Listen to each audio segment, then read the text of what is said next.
প্রাতঃপ্রমাণ মহারাজ। কিছু বলবে? আগে আজ যে আপনি রাজবাড়ি লাগোয়া ওই পুকুরে চান করতে যাবেন বলেছিলেন। হ্যাঁ, যাবো তো বটেই, তবে তার আগে গোপালকে আসতে দাও। এসে গেছি মহারাজ, চকচকে টাকে তেল ঘষে কাঁধে গামছা নিয়ে ঠিক সময় মতো হাজির হয়ে গেছি। তাহলে চলো। তা গোপাল, এখনো সাঁতার টাতার কাটতে পারো তো, নাকি ভুঁড়ি বেড়ে যাওয়ার সাথে সাথে সেটাও গোল্লায় চলে গেছে? কি যে বলেন! একটা কথা মনে রাখবেন, ভুঁড়ি যত বাড়ে সাঁতার তত ভালো হয়। ভুঁড়ির সঙ্গে সাঁতারের কি সম্পর্ক? বাবা, এটাও জানেন না? ভুঁড়ি মানেই তো হাওয়া ভর্তি বেলুন।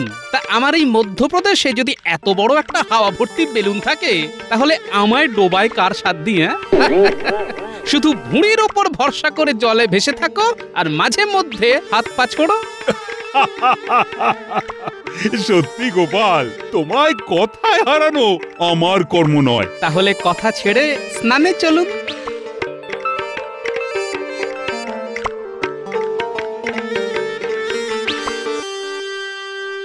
নাও গোপাল, আগে তুমি নামো। ঠিক আছে। কি হলো গোপাল? জলে পা দেবার সাথে সাথেই যে পায়ে কুটকুট করে কামড়াতে শুরু করে দিল। আরে কি কামড়াতে শুরু করে দিল? মাছ মহারাজ, আপনার পুকুর তো দেখছি মাছে একেবারে টইটম্বুর হয়ে গেছে। তাই নাকি?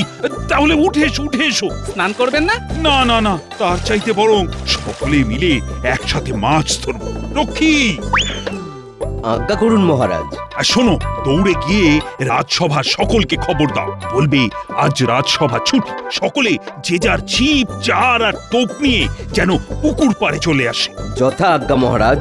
যাও গোপাল, মাছ ধরার জন্য যা যা দরকার সবকিছু নিয়ে চট করে চলে এসো। আজ মাছ ধরে সকলকে একবারে তাক লাগিয়ে দেব। কি গো, তোমার মাছের চারের মশলা গুঁড়ানো হলো? হ্যাঁ, হয়ে গেছে। যাই, এবার পিঁপড়ের ডিমের সাথে ময়দা মেখে টোপটা তৈরি করে ফেলি। আমি আসছি। অনেকগুলো মাছ ধরে আনতে হবে কিন্তু। হ্যাঁ, আমি তাহলে আসি গিন্নি।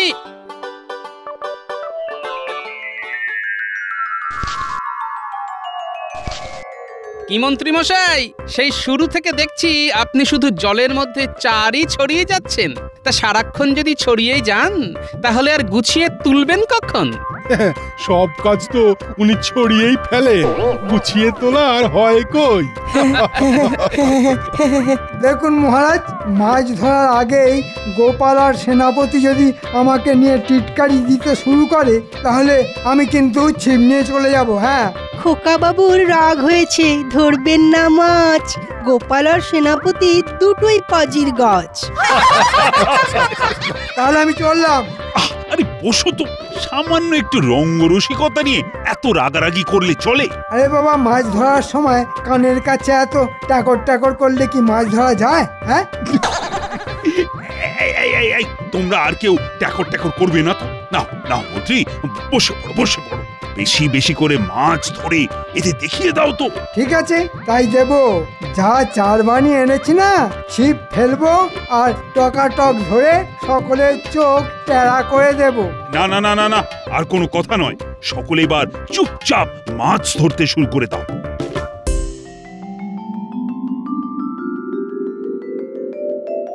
হ্যারিদাসী, মন্দির থেকে পুজো দিয়ে আসা অব্দি তোদের মহারাজকে তো দেখছে না। গেলেন কোথায় উনি? ও মা, আপনি জানেন না, মহারাজ তো সঙ্গী সাথী জোগাড় করে রাজবাড়ির পুকুরে মাছ ধরতে গেছেন। সে কি রে, মহারাজকে আবার সেই মাছ ধরার নেশায় পেয়ে বসলো? তাতে ক্ষতি কি রানীমা? মনে নেই সেবারে কত মাছ ধরে নিয়ে এলেন? আমরা সকলে কত আনন্দ করে খেলাম। সে খেয়েছিস, বেশ করেছিস, কিন্তু ভাদ্র মাসের এই ঠাঠা রোদে সারা দিন বসে আবার যদি শরীর খারাপ করে, তখন তো সামলাতে হবে আমাকেই। আপনি মিথ্যে চিন্তা করছেন রানীমা, দেখবেন কিচ্ছু হবে না মহারাজের। শোন, পাচক ঠাকুরকে লুচি আর সুজি বানাতে বল। বানানো হয়ে গেলে তুই নিজের হাতে পুকুর পাড়ে গিয়ে দিয়ে আসবি। কতক্ষণ বসে থাকবে কে জানে, খিদে পাবে না।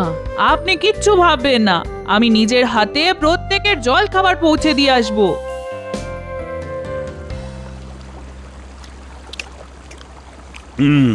তা গোপাল চন্দ্র এই যাবৎ কটা মাছ ধরলে? আগে ওই 100 ওজনের গোটা চারেক রুই। বাহ, সেনাপতি তুমি কটা পাকড়ালে? আগে একটাই কাতলা, তবে ওজন প্রায় 250। বাহ, তুমি যেমন বিশাল বপু তেমনি বিশাল কাতলাই ধরেছ দেখছি। তা রাজবৈদ্য আর রাজপণ্ডিত? আমি একটা বাটা তুলেছি। আর আমি ধরেছি গোটা 6 চিংড়ি। মহারাজ, সকলের কাছেই তো জানতে চাইলেন, তা মন্ত্রী মশাইয়ের কাছ থেকেও জানুন।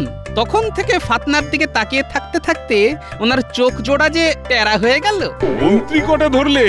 না, এখনো ধরে উঠতে পারিনি, তবে ধরবো তো বটেই। আর এমন আকারের মাছ ধরবো না যে সকলে টেরা হয়ে যাবে। আরে এই তো ফাতনায় টান পড়েছে। ওরে বাবা রে, ওরে বাবা, কি টান রে! হ্যাঁ, এই এই এই এই এই রে, এই রে, এই এই এই এই রে। এ মা!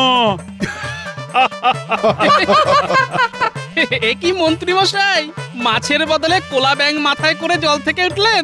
গ্যাঙুর গ্যাঙুর গ্যাং, মন্ত্রীর মাথায় কোলা ব্যাং। এভাবে মাছ ধরা যায়? হ্যাঁ, ও মন্ত্রী মশাই, মাছের বদলে মাথায় করে ব্যাঙ নিয়ে যাচ্ছেন কেন? বাড়ি গিয়ে ভেজে খাবেন বুঝি?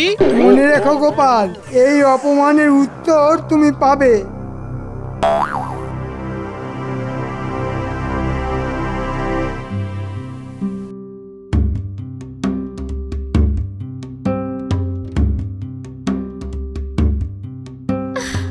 সকলেই মাছ পেল, আর তুমি কিনা খালি হাতে পাক মাখা পোশাক পরে বাড়ি ফিরে এলে। ছি ছি ছি, আসলে তুমি না একটা ঢ্যাঁড়স। একেবারে বাজে কথা বলবে না তো। ওই গোপাল বেটাই তো মাছ ধরার সময় সকলকে নিয়ে এমন পেছনে লাগতে শুরু করে দিল যে কি বলবো। বলি, অত কথার মধ্যে কি আর মাছ ধরা যায়? হ্যাঁ, ও মা, মহারাজ কিচ্ছু বলেননি? মহারাজ আর কি বলবে, আসলে উনি তো ওদের দলে। তবে তুমি দেখে নিও গিন্নি, সুযোগ পেলে ওই টেকো গোপালের এমন হাঁড়ির হাল করে ছাড়বো না যে ওই পেট মোটাটা না কেঁদে কুল পাবে না। হ্যাঁ, গোপাল চন্দ্র, তোমাকে এবার একটা কাজ দেব। কি কাজ মহারাজ? দেখেছো তো আমার ওই পুকুরটা কেমন মাছে পরিপূর্ণ হয়ে গেছে।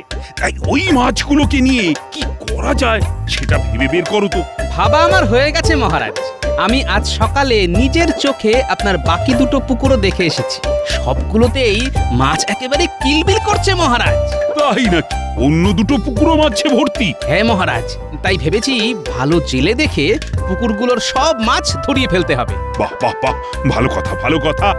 তারপর? তারপর খাবার আর দেবার মতো মাছ রেখে বাকি মাছ ওই জেলেকেই বিক্রি করে দিলে কিছু উপার্জন হবে। তা ওই উপার্জনের টাকা দিয়ে কি করবে? মহারাজ, আমাদের এই রাজ্যে আরো অনেক পুকুর আছে যার সব সিঁড়িগুলোই কাঁচা। তাই ওই উপার্জনের টাকা দিয়ে ওই পুকুরের সিঁড়িগুলো যদি বাঁধিয়ে দেওয়া যায়। সাধু সাধু, এর থেকে ভালো প্রস্তাব আর হয় না। এ হলো গোপালের বুদ্ধি। তাহলে গোপাল, পুকুর থেকে মাছ তোলার দায়িত্ব আমি তোমাকেই দিলাম। শোনো, পারলে রাত জেগে পুকুর পাহারা দিও। বেটা পেট মোটা কাল অত বড় বড় মাছও খেলো, আবার মাছ ধরাবার দায়িত্ব পেয়ে গেল। ঠিক আছে গোপাল, এবার দেখবি আমার খেলা। আমি ঘাঁটে ঘাঁটে তোর সব অপমানের শোধ তুলে নেব। না পারলে নিজের নামটাই পাল্টে দেব আমি। হ্যাঁ, কি প্রয়োজন মন্ত্রী মশাই? কেনই বা ডেকেছেন মোদের? চুপ কর মুখ পোড়া। এটা কি যাত্রা মঞ্চ নাকি? হ্যাঁ, যে সুর করে কথা বলছিস? বলুন কি কাজ? রে, পারবি তো? পারবো না মানে? যাকে বলে এক একেবারে ফাটিয়ে দেব। ফাটিয়ে তো দিবি, কিন্তু খুব নিঃশব্দে, কারণ মাঝরাতে সব ব্যাপারটা করতে হবে তো। তাই ফাটার শব্দে যদি লোকজনের ঘুম ভেঙে যায়, তাহলে তো মেরে আমাদের পিঠ ফাটিয়ে দেবে। বাজে মস্করা ছেড়ে আজ রাতের মধ্যেই কাজটা করে ফেল দেখি। তা কি পাবো? খাবার মতো মাছ আর মজুরি পাবি। বুঝতে পেরেছি, মানে খাবার মাছ হাতে হাতে আর মজুরি ধার বকেয়ায়, তাই তো? না না, ঠিকঠাক কাজ করে দিতে পারলে হাতে হাতেই মজুরি পাবি। মন্ত্রী মশাইয়ের জয় হোক।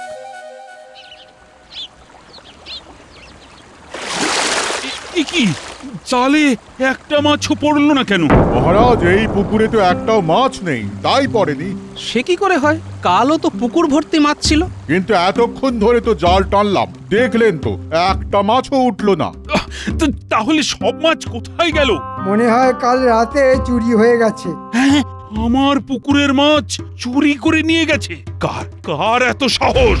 গোপাল, ও গোপাল, কাল রাতে তুমি রাত জেগে পুকুর পাহারা দাওনি? গোপাল রাত জেগে পাহারা দেবে? তাহলেই হয়েছে। ও যা ঘুম কাতুরে। কি গোপাল, উত্তর দাও। মানে মহারাজ, পুকুর মাঠ ঠিকই একটা। যাও, দূর হয়ে যাও, দূর হয়ে যাও আমার চোখের সামনে থেকে। এই শুরু হলো আমার অপমানের সহ্যলা। সেনাপতি, কাল অন্য পুকুর থেকে মাছ তোলার দায়িত্ব তোমার উপর দিলাম। দেখো, তুমি আবার গোপালের মতো ডুবিয়ে ছেড়ো না। তাহলে আজকে রাতেও কালকের মতো কাণ্ডটা ঘটিয়ে ফেলতে হবে। সে তো আমাদের বাঁ হাতের খেলা, কিন্তু পুকুরের পাড়ে যদি পাহারা থাকে। দূর, কিচ্ছু থাকবে না। সেনাপতিটা গোপালের থেকেও বেশি কুঁড়ে। যা যা, এখন বাড়ি গিয়ে ভালো করে ঘুমিয়ে নে। সারা রাত আবার যুদ্ধ করতে হবে। ঠিক বলেছেন, জাল টানার যুদ্ধ। আচ্ছা মন্ত্রী মশাই, মাছ তোলার পর যদি দুটো মাছ গোপালের বাড়ির সামনে ফেলে রেখে আসা হয়, তাহলে তো গোপালকেই মাছ চোর বলে সাব্যস্ত করা যাবে, তাই না? তোর কি বুদ্ধি রে বটা! হ্যাঁ, আয় আয়, তোর গালে একটা হালকা করে আমি খাই। হ্যাঁ,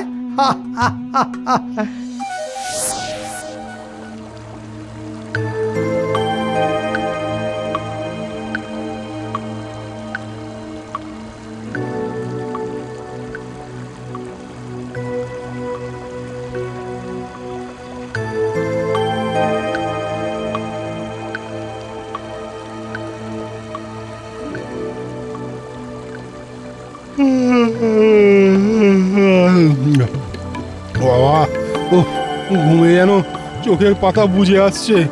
এতক্ষণ যখন মাছ চোর আসেনি, তখন আর আসবে বলে মনে হয় না। যাই যাই, বাড়ি গিয়ে একটু ঘুমিয়ে নি। নে, তাড়াতাড়ি জাল টেনে সব মাছ ফাঁকা করে দে।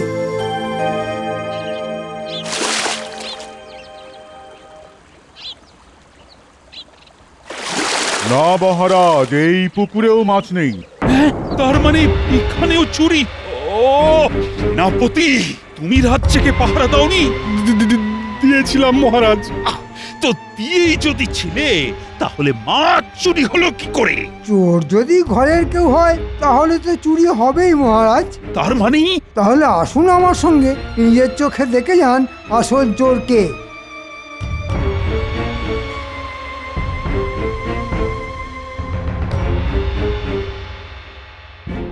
ওই দেখুন মহারাজ, এক জোড়া টাটকা রুই মাছ। তাই তো, এ কি করে সম্ভব? খুব সোজা হিসেব মহারাজ। বেটা রাতে মাছ চুরি করে সবটা বেচে দিয়ে শুধু খাবার মতো দুটো মাছ এনে উঠোনের ওই এক কোনায় লুকিয়ে রেখেছে। গোপাল, গোপাল, ও গোপাল, এতক্ষণ ধরে ঘুমোচ্ছিলে? আগে মানে রাতে শুতে একটু দেরি হয়ে গিয়েছিল মহারাজ। সে তো হবেই, অনেক রাত ধরে মাছ চুরি করেছিলে না? এসব কি বলছেন? আমি মাছ চুরি করেছি? আলবাত করেছো। এই তো তার প্রমাণ। আপনার আপনার কোথাও একটু ভুল হচ্ছে মহারাজ। না না না, কোথাও কোনো ভুল হচ্ছে না, শুধু তোমায় চিনতে আমার একটু ভুল হয়েছিল। ছি ছি ছি ছি ছি, চোর কোথাকার! আপনি আপনি আমায় চোর বললেন মহারাজ? বলেছি, বেশ করেছি। আর কান খুলে শুনে রাখো, আজ থেকে 7 দিনের মধ্যে তুমি এই কৃষ্ণনগর ছেড়ে চলে যাবে, এই আমার শেষ কথা। চলে এসো সবাই। হায় ভগবান, এও ছিল কপালে। হ্যাঁ, শেষে চোর অপবাদ দিয়ে রাজ্য ছাড়তে হবে গো। কেদো না গিন্নি, আমিও এর শেষ দেখে ছাড়বো। শোন, তোদের সাথে আমার কথা আছে। খুব চুপি চুপি মন্ত্রী মশাইয়ের বাড়িতে গিয়ে দেখে আয় তো ওখানে কি হচ্ছে। শুধু দুজন যাবি, পুটি আর গুলটে। ঠিক আছে গোপাল দাদু।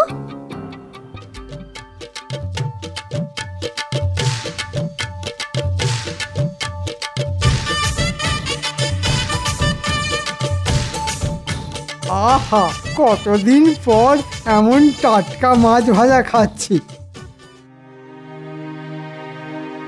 খুব মাছ ভাজার গন্ধ ছাড়ছে, তাই তারে পুটি।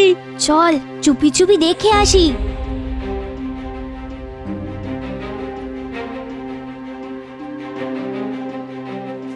আচ্ছা, মহারাজের বাকি পুকুরে কি কালকে মাছ ধরা হবে?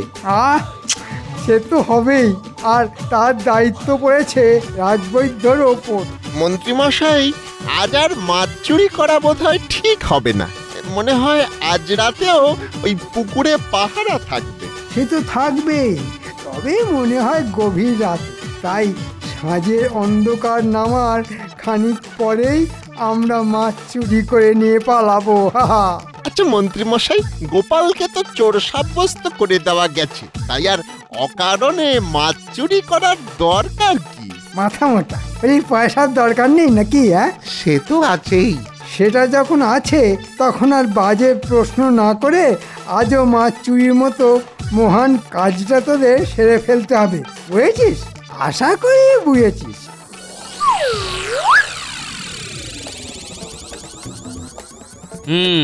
তার মানে সবই হয়েছে ওই মন্ত্রী মশাইয়ের বুদ্ধিতে। ঠিক আছে, আজ আমি দেখাবো পাল্টা বুদ্ধির খেলা। দেখাও দাদু, আচ্ছা করে শাস্তি দাও এই পাজি মন্ত্রীটাকে। আমরাও আছি তোমার সঙ্গে। সে তো থাকতেই হবে।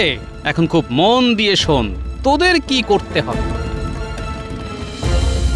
কিরে, পারবি তো? পুরো ফাটিয়ে দেব।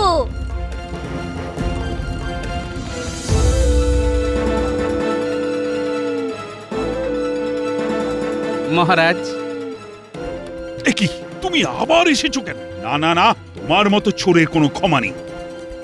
একবার যখন বলেছি তখন কৃষ্ণনগর ছেড়ে তোমায় চলে যেতেই হবে। সে তো চলে যাবই মহারাজ। তবে আজ যদি প্রথম রাতের দিকে আপনার 3 নম্বর পুকুর পাড়ে আসেন, তাহলে এক মজার নাটক দেখতে পাবেন। হ্যাঁ মহারাজ, ঠকবেন না। নাটক দেখে আপনার জ্ঞান চক্ষু খুলে যাবে কিন্তু। আমি তাহলে এখন আসি মহারাজ।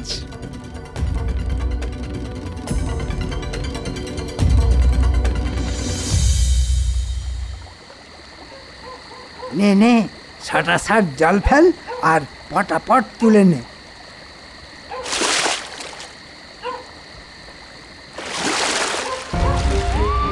এরে বদমাশ মন্ত্রী, তুই যদি সব পুকুরের সব মাছ তুলে নিস তাহলে আমরা খাবো কি?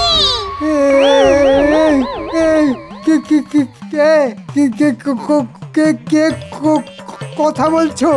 ওরে হতভাগা, আমরা যে মেছো ভূত। মেছো ভূত দেব নাকি মটাস করে ঘাড় মোটকে? আমরা আর এর মধ্যে নেই। চল ঘটা, পালাই। কোথায় পালাবি হতচ্ছাড়া? ওরে বাবা, কি বিচ্ছিরি দেখতে। ওরে বাবা রে। তাহলে সারা রাত জলের মধ্যেই ডুবে থাক।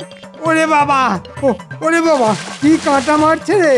এ তো মাগুর মাছের কাঁটা। চুরি করে অনেক মাছ খেয়েছিস, তাই এবারে মাগুর কাঁটার কামড় খা। ও ভূত ভাইরা, তোমাদের মাছ তোমরা খাও, দয়া করে আমাকে ছেড়ে দাও। উত্তেরা ছেড়ে দিলেও আমি যে তোমায় ছাড়বো না মন্ত্রী। পরপর কদিন আমার পুকুর থেকে মাছ চুরি করা, তারপর বিনা দোষে গোপালকে চোর বলে ফাঁসানো, এর শাস্তি তো তোমায় পেতেই হবে শয়তান। আপনি মারুন, ধরুন, যা ইচ্ছে করুন, কিন্তু দয়া করে পুকুর থেকে উঠতে দিন। মাগুরের কাঁটার জ্বালা যে আর সহ্য করতে পারছি না মহারাজ। ও বাবা, ও ও পা দুটো যে খুবলে খেয়ে ফেললো। এবার বুঝতে পারছেন তো গোপালের পেছনে লাগার ফল কি হতে পারে? মাগুর কাঁটা দিয়ে আপনার দেওয়া বদনামের কাঁটা তুলে ফেলতে এই গোপালের কিন্তু বেশিক্ষণ লাগে না। সাবাস পুটি আর গুলটে, মেছো ভূতের ভূমিকায় দারুণ অভিনয় করেছিস। এরা তাহলে মেছো ভূত নয়? গোপাল, আমাকে এভাবে বোকা বানালে। ভুল বললেন মন্ত্রী মশাই, এটাকে বোকা বানানো বলে না, এটাকে বলে কাঁটার খোঁচা দিয়ে কাঁটা তোলা। চলে এসো সকলে। শুধু দুজন রক্ষী মন্ত্রীর পাহারায় থাকবে, আর মন্ত্রী জল থেকে উঠতে গেলেই পল্লমের খোঁচা দেবে। হ্যাঁ, এটাই হলো ওর শাস্তি। ও মহারাজ, ও গোপাল ভাই, ও গোপাল ভাই, এভাবে আমাকে একলা ফেলে চলে যেও না ভাই। জলের তলায় মাগুর কাঁটার খোঁচা, জলের ওপর রক্ষীদের বল্লমের খোঁচা। আমি যে মরে যাব, আমি যে মরে যাব।